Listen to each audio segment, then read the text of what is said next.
And then in 2007, he wrote a column saying, I want Hillary Clinton to be president. And Boris Johnson wrote, she's got dyed blonde hair and pouty lips and a steely blue stare like a sadistic nurse in a mental hospital. And I have to remind you that this man is now head of the UK's once formidable diplomatic corps. Yeah, none of this is going to win hearts and minds. So who are the prime suspects when it comes to politicians who insult other politicians? Well, I think it's kind of when unusual politicians step into high office, what you might call like vulgar populist demagogues, for want of a better word. For example, perhaps, we can include Vladimir Putin in this group at a meeting of leaders of the former Soviet states.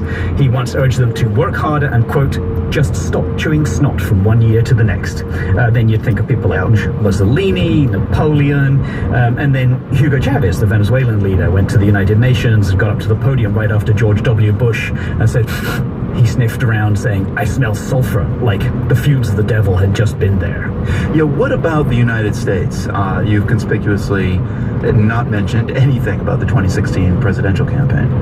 Well, it's up for listeners to make up their own mind about which candidate fits better into which of these categories, but mostly in American politics, these kind of insults are reserved for other domestic politicians rather than international figures. Bob Dole once wrote about Carter, Ford, and Nixon, see no evil, hear no evil, and evil. And then Lyndon B. Johnson on Gerald Ford. He's a nice guy, but he played too much football with his helmet off. And it goes way back to John Quincy Adams, who, wrote publicly about Thomas Jefferson. He is a slur upon the moral government of the world. I mean, we can laugh and joke about it now, but insults among diplomats, among politicians, it can be consequential, right? Absolutely, yes. I mean, even when we go back to the diplomatic code of impugning somebody's honor, let alone this kind of brazen, public, crude rhetoric, this is the kind of thing that can cause a war. The World's One Man History Desk, Chris Wolf, thank you as always. You're welcome, Marco.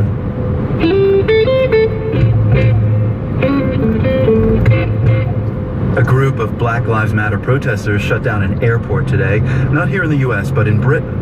This morning, several British members of the movement shut down London City Airport after they chained themselves together on a runway. In a statement, they said they wanted to highlight the way climate change has a disproportionate effect on black people globally, and that, quote, black people are the first to die, not the first to fly in this racist climate crisis, end quote. Joseph Harker is The Guardian's deputy opinion editor and a former editor of the weekly newspaper Black Britain. I'm not surprised because it's been such a successful movement in the States in terms of building awareness of the sort of levels of police violence against black people, and it's a feeling that a lot of people in Britain, and I'm sure black people around the world, sympathise with. So it's natural that its success has led people over here to want to reproduce that. And what is different with the movement there, would you say? I think the biggest difference is that in the US, there are such shocking and appalling instances of police violence against black people that naturally people are very angry about it and they go onto the streets and they protest about it.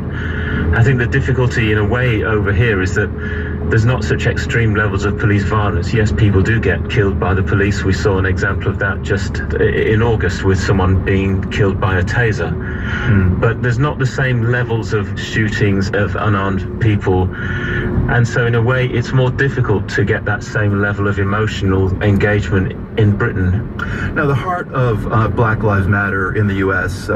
Is the African American community, and many people of color have kind of joined on since.